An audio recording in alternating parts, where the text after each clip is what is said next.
মঙ্গল শোভাযাত্রা মাশাআল্লাহ মিছিলের নাম ভালো কথা মঙ্গলের মিছিল বের করছো ভালো কথা কিন্তু সামনে পেশা লইছো কেন জবাব দাও না খালি দৌড়ি দে জবাব দেয় না দিবি কোত্থেকে সামনে পেশা আনছো কেন পেশা কি বাঙালি নাকি হুজুররা ওলামারা জানেন ভাষার পরিবর্তন মানুষের জন্য আল্লাহর কুদরত সূরা লুকমানে আসছে ওমিন আয়াতিহি খালকুস সামাওয়াতি ওয়াল আরদ ওয়া ইখতিলাফু আলসিনাতিকুম ওয়া আলওয়ানিকুম মানুষের ব্যাপারে এটা জীবজন্তু সমস্ত দুনিয়ার জীবজন্তুর ভাষা এক বাংলাদেশের গরু ডাক দেয় হাম্বা ইন্ডিয়ার গরু বুঝি ডাক দেয় আম্মা হাম্বাই কি হাম্বাই ওরা গরুর আম্মা কয় কিন্তু গরু কিন্তু হাম্বাই কয় ঠিক কি না বাংলাদেশের বিলাই ডাক দেয় মেও আমেরিকার বিলাই ডাক দেয় কি কেন সব জীবজন্তুর ভাষা কি তাহলে পেশাই লোকে জিজ্ঞেস করছেন কোনোদিন কাউকে আপনি জিজ্ঞেস করলে আপনিও আমার মতন জঙ্গি হয়ে যাবেন গা এত ভাষাই কয় না যুদ্ধাপরাধী পাকিস্তানের দোসর রাজাকার হ্যাঁ জঙ্গি এই কয়টায় কালামানিক কারে যদি বয়া দেন যে তুই আধা ঘন্টা কথা কয় তো দেখবেন আধা ঘন্টার মধ্যে অর্ধেক সময় যাবো এই শব্দটি বাদ দিলে জবান বন্ধ হয়ে যায় এই জন্য পাবলিক রাস্তায় পাইলে কুত্তার মতন পিড়াইয়া কলা পাতায় হয় এত ঠিক কিনা এমন জায়গায় লাথি মারছে জীবনের কোনো আর ভরসা নাই শেষ বলবেন যে কি শয়তানের শয়তান আমি লাথি মারছস পিছে মারতি শয়তান একদম সই কইরা সই বুঝেন সই ছোটবেলায় আমরা মার্বেল খেলতাম এই যে এক চোখ কানা করে সই করতাম কুট করে আরেক মার্বেল লাগালে একদম এক চোখ কানা করে সই করে মারছে ওরা ধন্যবাদ দেওয়া দরকার কারণ ও যে আলেমদেরকে ভালোবাসেন হৃদয়ের সবটুকু ভালোবাসার নিগ্রহে লাথিরা দিছে আমি মনে করি ওরে এই লাথি দিয়া কাম হইব না ওরে উল্টা ঝুলাইয়া তারপরে টুকরা টুকরা কইরা পাগলা কুত্তা দিয়া খাওয়াইলে ও যেই অপরাধ করেছে আল্লামা সাঈদী রাহিমাহুল্লাহর ব্যাপারে এই অপরাধের কিছুটা প্রায়শ্চিত্ত হবে কথা বলছে জালেম কথাকার পেশাই লোকে এখন ভিতর থেকে বাইর করতে যায় দেখে হায় খোদা এটা তো পুরোটাই হিন্দুদের বিশ্বাসের সাথে সম্পর্কীয় কি বিশ্বাস হিন্দুরা বিশ্বাস করে সমস্ত ভাগ্যের মালিক মঙ্গলের মালিক মা লক্ষ্মী দেবী মঙ্গলের মালিক কে আরো আসতে পার না এই কথাটাও জোরে বলা যায় না আল্লাহ বলেছেন সূরা আরাফ আয়াত 188 188 মালিক বলেন লা আমলিকু লিনাফসি নাফআন ওয়ালা দাররা ইল্লা মা শাআ আল্লাহ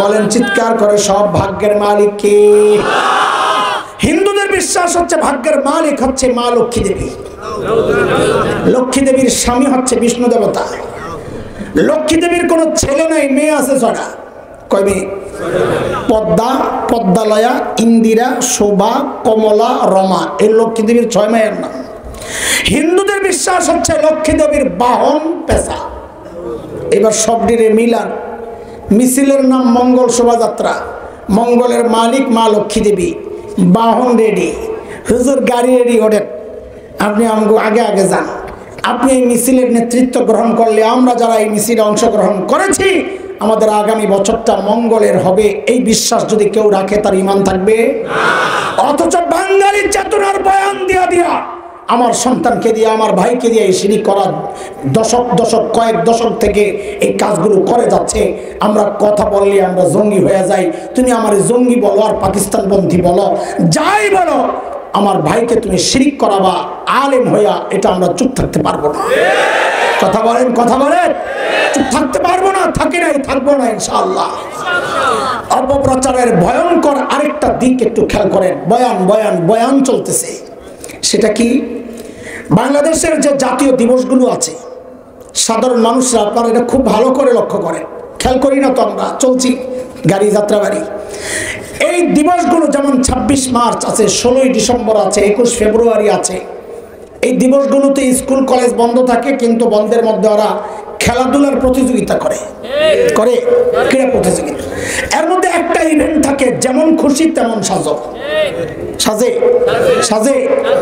ইদানিং আমরা লক্ষ্য করছি এই যেমন খুশি তেমন সাজের মধ্যে একটা সাজ, সেটা হচ্ছে ছোট্ট একটা বাচ্চাকে টুপি পরায়া দাড়ি লাগায়া হুজুর বানায়, আর ছোট্ট একটা মেয়েকে শাড়ি পরায়া যুবতী মেয়ে সাজায়। এরা বিচারক আর অডিয়েন্সের সামনে যায় অভিনয় করে দেখায় কি ওই দাড়িওয়ালা টুপিওয়ালা ছোট্ট হুজুরটা ওই যুবতী নারীর শাড়ি ধরে টানাটানি করে। কি বুঝায়? ওরা বুঝায় এটা হচ্ছে ৭১-এর দৃশ্য। ৭১-এ এই দাড়িওয়ালা টুপিওয়ালা তথা রাজাকারেরা আমার মা বোনের ইজ্জত এইভাবে হরণ করেছে। উদাহরণ নম্বর ২, বাংলাদেশের টেলিভিশন সিনেমায় যে নাটক সিনেমা হয়, আপনারা জানেন এটা দুইটা চরিত্র থাকে, একটা নায়ক চরিত্র, একটা গাদ্দার আর ভিলেন চরিত্র। নায়ক চরিত্র ওরা সাজায় সমাজের সব ভালো কাজ দিয়া, আর ভিলেনটাকে সাজায় সমাজের সব নিকৃষ্ট কাজ করায়া। ইদানিং আমরা শুনতে পাচ্ছি, আমাদের কাছে এই সংবাদ আসছে যে ওই যে ভিলেন সাজায় যাকে দিয়া সমাজের সব নিকৃষ্ট কাজ করায়, ওই ভিলেন সাজায় কেমনে? ভিলেনের মাথায় একটা টুপি লাগায়া দেয়, একটু দাড়ি লাগায়া দেয়, একটা ছাতা পান চাবায় আর ভিলেনগিরি করে। এটা হচ্ছে ভিলেনের চরিত্র। দোস্ত, উদাহরণ নম্বর ৩, ২০১৩ ফেব্রুয়ারির কথা আপনাদের মনে থাকার কথা, ঢাকার শাহবাগে গণজাগরণ মঞ্চ বসেছিল, মনে আছে? দাবি ছিল যুদ্ধাপরাধীদের বিচার ত্বরান্বিত করা। একদিনের গল্প শোনাচ্ছি আপনাদের, কারো শোনা গল্প নয়, আমার সাথে মানে চাক্ষুষ কি বলে উইটনেস। আমার সায়েন্স ল্যাবে চৌরাস্তা একটা বড় ফুট ওভার ব্রিজ আছে, লম্বা, পায়ে হেঁটে রাস্তা পার হওয়ার ব্রিজ। একদিনের গল্প শোনাচ্ছি আপনাদের। উত্তর দিক থেকে দক্ষিণ দিকে আমার গন্তব্য। দক্ষিণ দিক থেকে এক মা উত্তর দিকে যাবে, আমাকে ক্রস করবে। ছোট্ট একটা বাচ্চা সাথে, যুবতী মেয়ে সাথে বাচ্চা। তাদের বেশভূষা, গেট আপ সেট আপ, সাজসজ্জা, পোশাক আশাক দেখে আমার বুঝতে কষ্ট হয় নাই যে এরা গণজাগরণ মঞ্চ থেকেই আসছে। উল্কি টুলকি আঁকা, বাংলাদেশের পতাকা আঁকা, বাংলাদেশের পতাকার ওই যে কি থাকে বেল, ওগুলা লাগানো, আর পোশাকও ওই রকম। এতে আমার কোনো আপত্তি নাই, আপত্তি থাকারও কথা না। কারণ সন্তানের হৃদয়ে দেশপ্রেম জাগ্রত করা, ইমানি চেতনা জাগ্রত করা, এটা তো মায়েরই কাজ।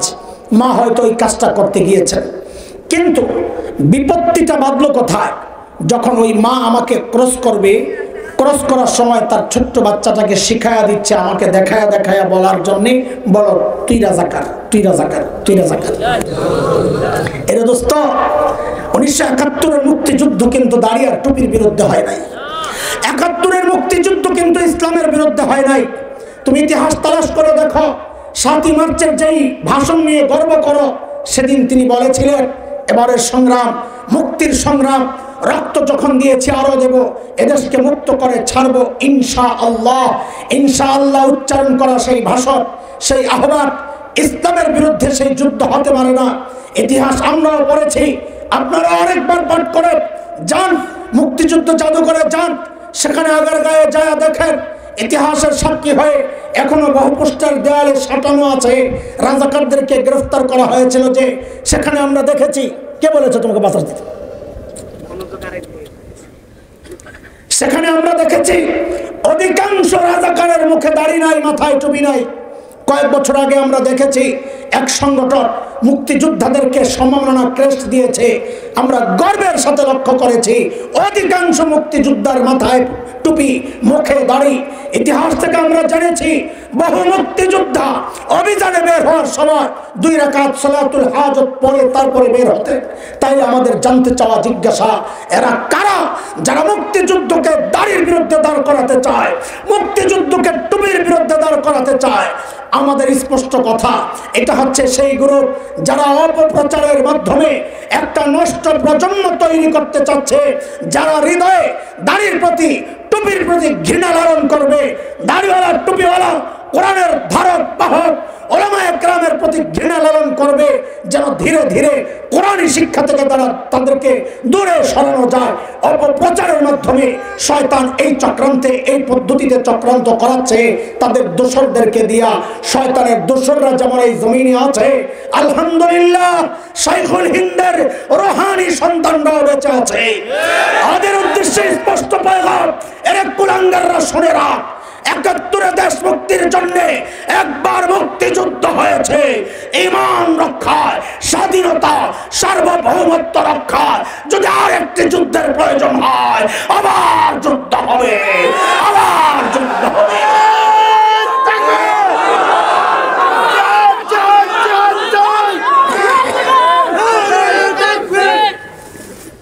মুহতারাম হাজরিন, পদ্ধতি কয়টা বলেন? ১ নাম্বার, ২ নাম্বার, বুঝতেছেন কথা? বেশি কঠিন হয়ে যাচ্ছে, হায় আল্লাহ। ৩ নাম্বার, মূলের ব্যাখ্যা দেব না, কারণ আমগো উপরে বেশি পড়ব না, থাক না, সমস্যা। হ্যাঁ, মূলা এমন খাওয়া খাইছে অনেকে, পেট নষ্ট হইয়া, মাথা নষ্ট হইয়া, গ্যাস আছে তো, গ্যাসের মাথা নষ্ট হইয়া কয় কি জানেন, তাহাজ্জুদ গুজার রাবেয়া বসিয়া, সুবহানাল্লাহ। এক গোপালী মোল্লাই তো কইছিল সেজদা জায়েজ হইলে সেজদা দেওয়া লাগতো, এত কাজ করছে, সুবহানাল্লাহ।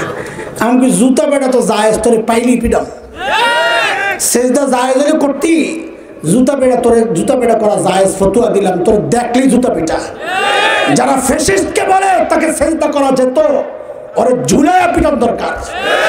মূল এমন খাওয়া খাইছে রে ভাই, পেট নষ্ট হইয়া মাথাও নষ্ট হয়ে গেছে। একজনে তো মাথা বেশি নষ্ট হইয়া ফেসিস্টে কয়ে লাইছে আম্মা, কি কয়ে লাইছে আম্মা। এটা মূলার প্রভাব, বেচারের দোষ দিয়ে লাভ নাই।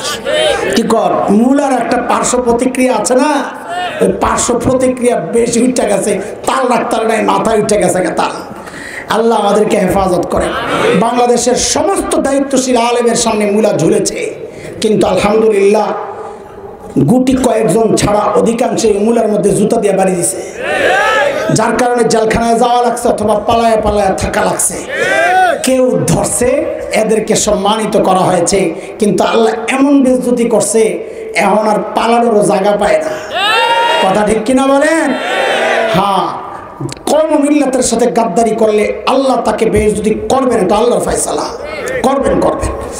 ৩ নাম্বার গেল, এই বিষয়ের কথা বলতে রাজি না, বলেন ৪ নাম্বার। হ্যাঁ বলেন বলেন, এইটা বলে আমরা শেষ করব, অল্প কয়েকটা মিনিট আমি আপনাদের কাছে একটু সময় চাই। আল্লাহর হস্তে ভয়ঙ্কর এক ফিতনা নিয়ে কথা বলবো, তো আমি আশা করব আপনারা আগে যেহেতু যান নাই, এখন আর যাইতেন না ইনশাআল্লাহ। ঠিক আছে, কারো হাজত থাকলে হিসাব আলাদা। দেখেন, বাংলাদেশে ৮-১০ বছর আগের থেকে একটা ফতুয়াকে এস্টাবলিশ করার চেষ্টা হয়েছে। সেই ফতুয়াটা হচ্ছে, অর্থ না বুঝে কোরআন পড়লে সওয়াব হয় না। এই একটা ফতুয়া বাজারে প্রতিষ্ঠিত করার চেষ্টা করেছে কারা? আলেম ওলামা না, এরা আলেম ওলামা না, এরা আলেমদের কাছে পড়েও নাই, যায়ও না, দূরে দূরে থাকে। বলে তো শিখে কার থেকে আগে, ওস্তাদ কারা? ফদিলাতুল শেখ আল্লামা মুফতি ইন্টারনেট লানাতুল্লাহ আলাইহি। ঠিক আছে না? এই হযরতের কাছে যারাই পয়রা লেখাপড়া করছে, আল্লাহ আল্লাহ এমন এমন কথা বাইর করে, সুবহানাল্লাহ। এটা দিয়ে বছর জায়গা পোলা বাইরের গন্ডগোল করতে করতে শেষ। আমাদের আফসোস লাগে নাই তখন, ওরা বুঝে না। আমরা প্রতিবাদ করেছি, বিরোধিতা করেছি, অনেক গালিও শুনেছি, কিন্তু কষ্ট লাগে না, বুঝে না। বুঝানোর চেষ্টা করছি মানুষ যেন বিভ্রান্ত না হয়। কিন্তু সাম্প্রতিককালে আমাদের ভেতরের একজন বড় দায়িত্বশীল, বংশীয় দিক থেকে অনেক উঁচু, সুন্দর দাড়ি, সুন্দর পাগড়ি, তিনি ফতোয়া ওই আগে যেটা ছিল এটার থেকে আরো আগে বেড়ে গেছে। আগের ওয়ালারা খালি বলছে অর্থ না বুঝে পড়লে সওয়াব হবে না, বাস শেষ, কোনো আসামি বানায় নাই। কিন্তু সেই মানুষটা, আমাদের মানুষটা আসামিও বানাই দিলেন কি, যে অর্থ না বুঝে পড়লে সওয়াব তো পাবেই না, উল্টা দাড়ি কাটলে, দাড়ি ছাঁচলে যেই গুনাহ, ওয়াজিব তরকের গুনাহ, সেই অর্থ না বুঝে কোরআন পড়লে তার আমল নামায় সেই ওয়াজিব তরকের গুনাহ আল্লাহ উঠায় দেবে। এখানে একটা পরীক্ষা হয়ে যাক। আপনারা যারা আলেম না, মাদ্রাসায় পড়েন নাই, আমার কথাটা বুঝেছেন? যারা আলেম না, মাদ্রাসায় পড়েন নাই, এমন কে কে আছেন যারা সূরা কাউসার, ইন্না আ'তাইনাকাল কাউসার পারেন? একটু হাত ওঠান তো। মাদ্রাসাওয়ালারা না, মাদ্রাসাওয়ালা না, মাদ্রাসায় পড়ছেন নি আপনি? আপনারা মাদ্রাসায় পড়ছেন, ছোটকালে পড়ছেন না? না ওই যে আপনার পাশের ভাই পড়ছে, ছোটকালে গেছে। আচ্ছা, মক্তবে না, মক্তব বলারও হাত উঠাইব। অনেক অনেক আলহামদুলিল্লাহ, অনেক সাধারণ মানুষ অনেক আছেন। এই যে আজীবন ইন্না আতাইনা কাল কাউসার পড়লে ওখানে একটা বাক্যের একটা শব্দ আছে, ইন্না শানি আকা। কি আছে? বলেন অর্থ কি? ইন্না শানি আকার অর্থ জানি না, মজা করতেছে। কেউ জানেন না? একজনও নাই? ওয়ান পিস নাই? হুজুরা সাক্ষী থেকে গেল, একজনও নাই। তার মানে কি বুঝছেন? আপনারা সাধারণ যারা আছেন একটা সামান্য সূরার একটা শব্দের অর্থ জানেন না শতভাগ। কি না পারছেন? দুই একজন বাদ গেছে সাক্ষী আপনারা। শতভাগ অর্থ, শতভাগ অর্থ আপনারাই বলেন। আপনাদের বিবেকের কাছে প্রশ্ন, এই ওলামারা অযথাই চিৎকার চেঁচামেচি করছে, কেন করছে বুঝেন? এটা তো একটা মামুলি ব্যাপার, আরো জঘন্য ব্যাপার আছে, ওগুলো আপনারা অনেকে বুঝবেন না, আমরা সেই প্রসঙ্গ আনছি না। আপনাদের এখানে শতভাগ সূরা কাউসারের একটা শব্দের অর্থ জানেন না। এখন যদি এই ফতুয়া ইস্টাবলিশ করা যায় যে অর্থ না বুঝে পড়লে গুনাহ হয়, তা আপনারা কোনোদিন আর ইন্না আতাইনা পড়বেন? তা আপনার নামাজের কি হবে? আগে এটা করেন, সূরা সারা নামাজ। কারণ দাঁড়াইলেই তো আপনি কইবেন, এরে আমি তো ইন্না আতাইনা অর্থ জানি না, কুল হুয়াল্লাহ পড়ি, কুল হুয়াল্লাহু আহাদ, আল্লাহু সামনে তো সামাদ, সামাদের অর্থ জানি না, বাদ দে। সূরা নাস পড়ি, কুল আউযু বিরাব্বিন নাস, আউযু কি অর্থ? রব তো চিনি, নাস আবার কি? নাচতে কইছিল নাকি? নামাজ কেমনে পড়বেন বলেন? জবাব দেন আপনারা, চুপ থাকেন না, জবাব দেন। নামাজ কেমনে পড়বেন বলেন আমাদেরকে।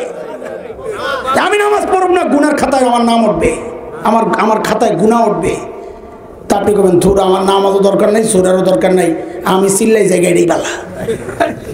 কথা কর, লা হাওলা পড়েন। তার মানে কি?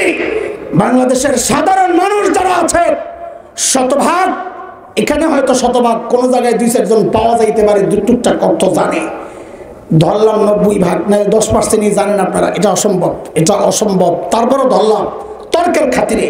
তার মানে এই একটা ফতুয়ার মাধ্যমে বাংলাদেশের প্রায় 90% মুসলমানকে কোরআনের তেলাওয়াতের মহামূল্যমান ইবাদত থেকে দূরে সরানোর একটা চক্রান্ত শয়তানি। এটা হচ্ছে পাগড়ি লাগায়া সুন্দর দাড়ি দিয়া নেক্সট সুরতে ঢোকা, নেক্সট সুরতে। এবার আপনারা বলেন অর্থ না বুঝে পড়লে সওয়াব হয় কি হয় না? আপনারা বললেন দলিল লাগবো না? হ্যাঁ আছে, মাশাআল্লাহ, এটা তো ভালো দলিল আছে। দলিল দিবেন কারা? উলামায়ে কেরাম। তো উলামায়ে কেরামের কাছে দলিলের অভাব নাই বলেই তারা এত শক্তভাবে প্রতিবাদ করে। কিন্তু আপনাদেরও কিছু টুকটাক দলিল জানা থাকলে ভালো, নিজের সেফটির জন্য, আপনি যেন বিভ্রান্ত না হন। এইরকম একটা সহজ দলিল আপনাদের সামনে আমি পেশ করছি। আল্লাহর নবী সাল্লাল্লাহু আলাইহি ওয়াসাল্লাম বলেন, মান ক্বারা হারফান মিন কিতাবিল্লাহ ফালাহুল হাসানাহ ওয়াল হাসানাতু বিআশরি আমসালিহা। নবী বলেন, কেউ যদি কোরআনের একটা অক্ষর পড়ে আল্লাহ তাআলা তার আমলনামায় 10টা নেকি লিখে দেন। সাথে সাথে মশ করেন, অক্ষর একটা নেকি কয়টা? আবার বলেন অক্ষর একটা নেকি কয়টা? আবার বলেন অক্ষর একটা নেকি কয়টা? তো নবী বলেন কি শুনেন, এরপরে একই হাদিসে, আরে আমি কিন্তু বলি নাই আলিফ লাম মিম এক অক্ষর, এটা আমি বলি না, বরং আমি বলি আলিফ এক অক্ষর, লাম এক অক্ষর, মিম এক অক্ষর। কয় অক্ষর হলো? এবার বলেন তাইলে হাদিস থেকে আপনারা কি বুঝছেন? আলিফ পড়লে কয় নেকি? এটা বুঝছেন? এটা নিয়ে বুঝছেন? তো আলহামদুলিল্লাহ, আমাকে বুঝের লাগে তো আপনাকে বুঝ মিলে গেছে, আমরাও এটাই বুঝছি। কি হুজুর আমরা এটা বুঝছি না? আলিফ পড়লে কয় নেকি, লাম পড়লে, মিম পড়লে। আমি সব দিকে একসাথে বলবো, আপনারাও সংখ্যা একসাথে বলবেন। আলিফ লাম মিম। কত কত বুঝছেন? এটা বুঝছেন?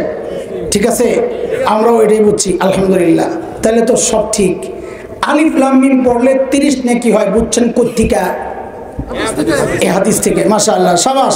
বলেন আবার ঠিক করে বলেন, আলিফ লাম মিম পড়লে 30 নেকি হয়, বুঝছেন কোত্থেকে? আবার বলেন, কত নেকি? বুঝছেন কোত্থেকে? আচ্ছা, ওরা যে বলে অর্থ না বুঝে পড়লে সওয়াব হবে না, তো অর্থ বোঝার জন্য অর্থ থাকা লাগবে তো নাকি? না, না থাকলেও অর্থ বোঝা যাবে? থাকা লাগবে। তাইলে আপনি একটারে ধরবেন, যদি এমন একটারে পান যারা খালি ওলামাকে বদনাম করে, হেফাজতি করিয়া গালি দেয়। আচ্ছা, এটারও জবাব আইতেছে, একটু বড় রাখেন ইনশাআল্লাহ। এরা ধরবেন, ধরে কইলে ভাই তো আমির সাহেব যে কয় অর্থ না বুঝে পড়লে সওয়াব হয় না, আমরা তো হাদিস থেকে বুঝলাম যে আলিফ লাম মিম পড়লে 30 নেকি হয়, তো অর্থ বোঝার জন্য তো অর্থ থাকা লাগবে। তো আলিফ লাম মিমের একটু অর্থটা কইয়া আছে, কি কইব মুরব্বীরা জানে। কি বলবে? তো মুরব্বীরা জানলে তুই কেন আলেমরে গালি দেস? মুরব্বীরা দেখ, তুই কথা কস কেন? আপনাদের সাধারণ মানুষের বিরুদ্ধে আমাদের কোনো অভিযোগ নাই, আক্ষেপ আছে। দ্বীনের ক্ষেত্রে আপনি একজন পাগড়িওয়ালা ইঞ্জিনিয়ারকে প্রাধান্য দিলেন মুফতি আব্দুল মালিক হাফিজুল্লাহর উপর, আপনাকে কেমনে বুঝাবো? দ্বীনি বিষয় একজন পাগড়িওয়ালা ডাক্তারকে আপনি আমির মুরব্বী মানলেন, শেখ মাহমুদুল হাসান যাত্রাবাড়ির হযরতকে আপনি মুরব্বী মানতে পারলেন না, এটা আপনার দুর্ভাগ্য। আপনার দুর্ভাগ্য এটা। আল্লাহ সবার জন্য সব ওস্তাদ কবুল করে না। এটা বুঝাইতে গেলে আমার 2-3 মিনিট লাগবে। একটা মজার তথ্য আছে, শুনবেন নি? আপনাকে আগ্রহ আছে? ছোট্ট করে কয়ালে কামে লাগবো। সবাইরে আল্লাহ ভালো ওস্তাদ দেয় না। হাবিল কাবিলের নাম শুনছে? কার ছেলে? এক ভাই আরেক ভাইরে মারছে। কে কারে মারছে? আরে কে সেই ভাইকে? কে কাকে মারছে? কাবিল হাবিলকে মারছে। বলেন, কাবিল হাবিল রে মাইরা এখন বয়া বয়া চিন্তা করে লাশ কি করব, কারণ এর আগে কোনো মৃত্যু হয় নাই, লাশ দাফনের সিস্টেম জানে না। হাবিল কাবিল বয়া বয়া চিন্তা করে, আল্লাহ এর মধ্যে একটা ব্যবস্থা করছেন। কি ব্যবস্থা? কি বানাইছেন? কাক বলবেন না, কাউয়া বলবেন, কারণ কাউয়ার মধ্যে খোসার মাত্রাটা যেই লেভেলের, কাকের মধ্যে ওই খোসার মাত্রা নাই। আপনি নিজে নিজে উচ্চারণ করে দেখেন, কাক কাদের বলার মধ্যে যেই একটা মজা পাইবেন, তার চেয়ে অনেক বেশি মজা পাইবেন কি কইলে? কাউয়া কাদের, এটা মজাই আলাদা। কথা ঠিক কিনা? খোসার জায়গায় শব্দ শুদ্ধ করা লাগে না, এখানে একটু ঘুরাইয়া কইতে হয়। আচ্ছা, আল্লাহ কি পাঠাইছে?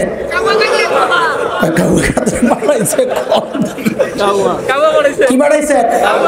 সূরা মায়েদার মধ্যে আল্লাহ বলতেছেন, فبعث الله غرابا يبحث في الأرض ليريه كيف يواري سوءة أخيه قال يا ويلتى أعجزت أن أكون مثل هذا الغراب فأواري سوءة أخي فأصبح من النادمين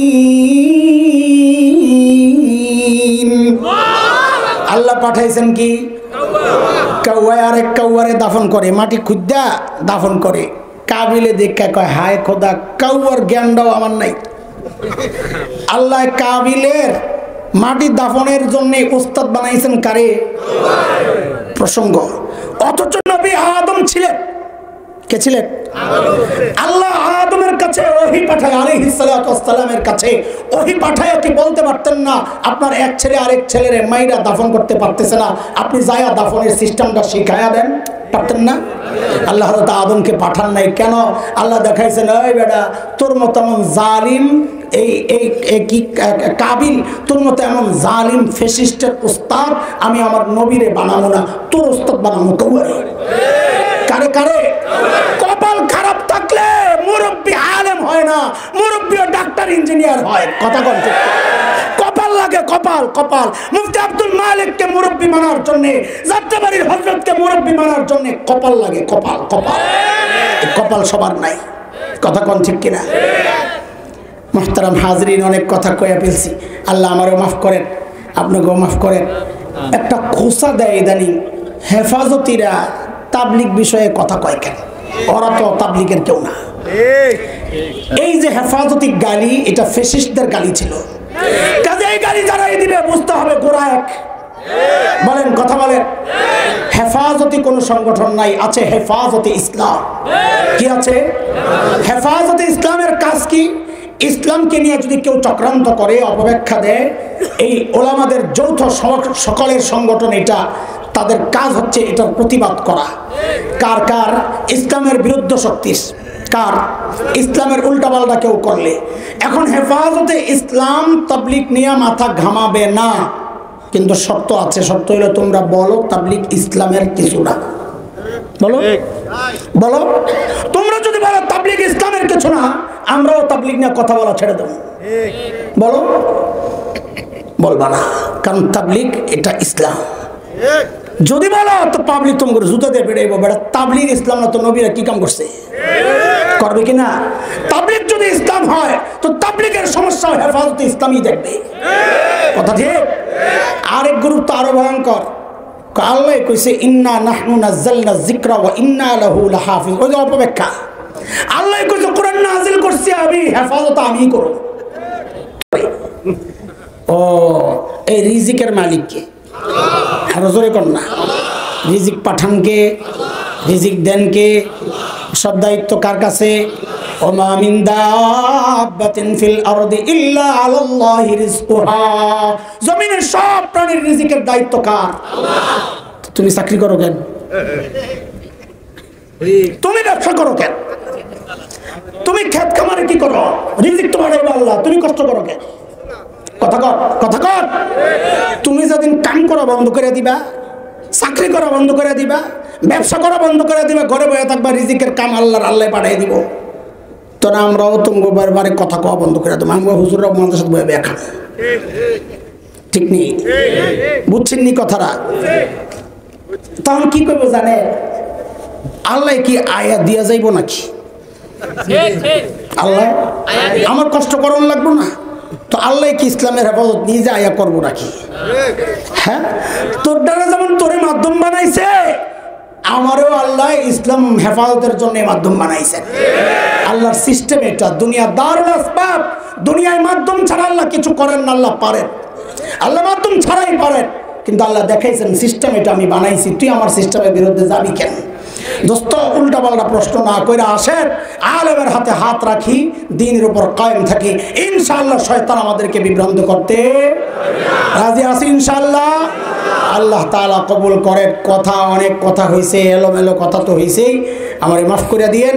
দোয়া করেন সামনের জন্য এমন এলোমেলো কথা আর মুখ দিয়ে না বের হয়। ওলামায়ে কেরামের কাছেও ক্ষমা চাই, আপনাদেরকে লম্বা সময় বসায় রাখছি। আল্লাহ তাআলা এই দেশ ও জাতিকে ওলামা বিদ্বেষ থেকে হেফাজত করেন। ওলামাদের মহব্বত দিয়ে প্রত্যেকের দিলকে আল্লাহ ভরে দেন, আমিন। ওয়া আখিরু দাওয়ানা আলহামদুলিল্লাহি রাব্বিল আলামিন। সুবহানাল্লাহি ওয়া বিহামদি, সুবহানাকাল্লাহুম্মা বিহামদিকা আশহাদু আল্লা ইলাহা ইল্লা আনতা আস্তাগফিরুকা ওয়া আতুবু ইলাইক। আল্লাহুম্মা সাল্লি আলা সাইয়্যিদিনা মুহাম্মাদিন আবদিকা ওয়া রাসূলিক وصل على المؤمنين والمؤمنات والمسلمين والمسلمات. ربنا ظلمنا أنفسنا وإن لم تغفر لنا وترحمنا لنكونن من الخاسرين. আয় রব, আয় করিম, আয় আল্লাহ, আমাদের এই সমস্ত আমলকে আপনি কবুল ও মঞ্জুর করেন। আয় আল্লাহ, যে সমস্ত বাচ্চারা পাগড়ি নিয়েছে আল্লাহ, এদেরকে মা বাবার চোখের ঠান্ডা, মা বাবার নাজাতের ওসিলা, ওস্তাদ আপনজনের নাজাতের ওসিলা বানায় দেন আল্লাহ। আল্লাহ, এই মাদ্রাসাকে আয় আল্লাহ আপনি কবুল করেন। মাদ্রাসার সমস্ত হাজতকে আপনি আল্লাহ আপনার কুদরতি হাতে মিটায়া দেন।